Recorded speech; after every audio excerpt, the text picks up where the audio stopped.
The another lots guys, full of any kinds of fruits, some bananas. I will going to grow. Yung mga kahoy ba guys, layang-laya na kasi napatindi na yung mga init dito. God bless and good morning to all of you.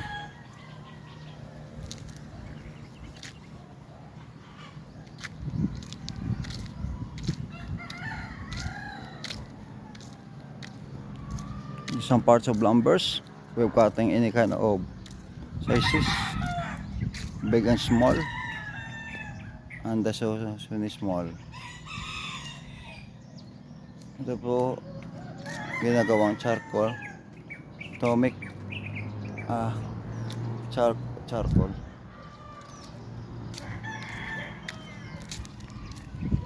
This is the big tree of star apple.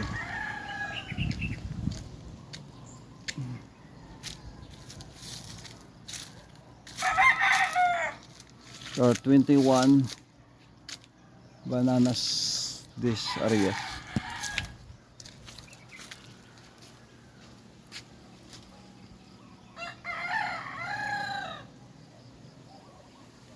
We have the two plants of bananas is producing the fruits.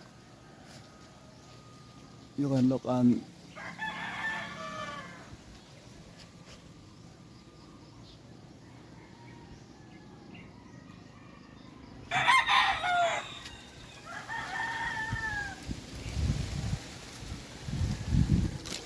this is the peanut na tuyong-tuyo na ngayon sapagkat napakalambot ng init. Konti lang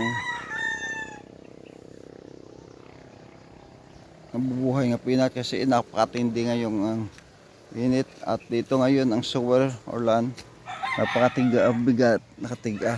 O, kita nyo guys, parang matigas kasi effective na ito guys ng napakatinding init.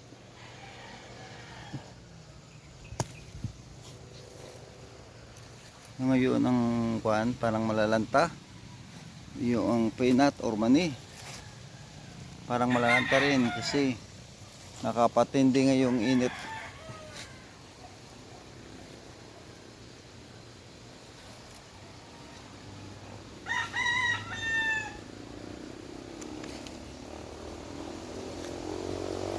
Sampung itong plat ng peanut, napatuloy ito nagbubuhay kahit paano.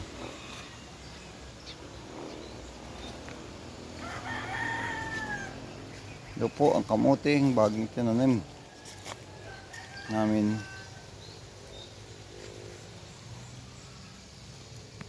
Patuloy ito binibinyagan araw-araw kasi pag hindi ito nabinyagan malalanta ito dahilan sa init nga napakatindi ngayon. So araw at hapon binibinyagan ito ng tubig upang mabubuhay ito. Kumparan po magtanim ng kamuti.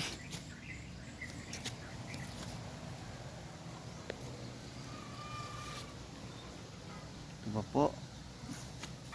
Ito po linalagay sa tinataniman ng peanut.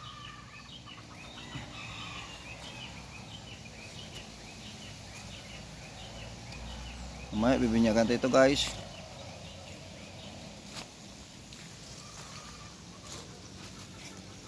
Ito pa po.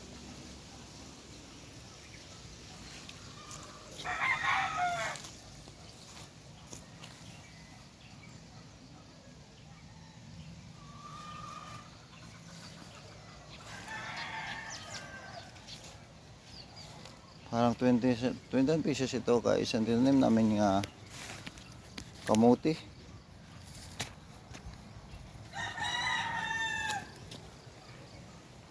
At kayo nakapatinding init, parang malalantang tinanim na kamuti guys. Dami-dami na, marami-raming kamuti. Binyagan na ito guys kasi baka ito malalanta na. So guys, thank you very much for watching my YouTube channel. God bless you and thank you also to follow technical videos to watching. every any kind of videos. I'm downloading my YouTube channel. Thank you very much for giving time to watching my YouTube channel. God bless and good morning.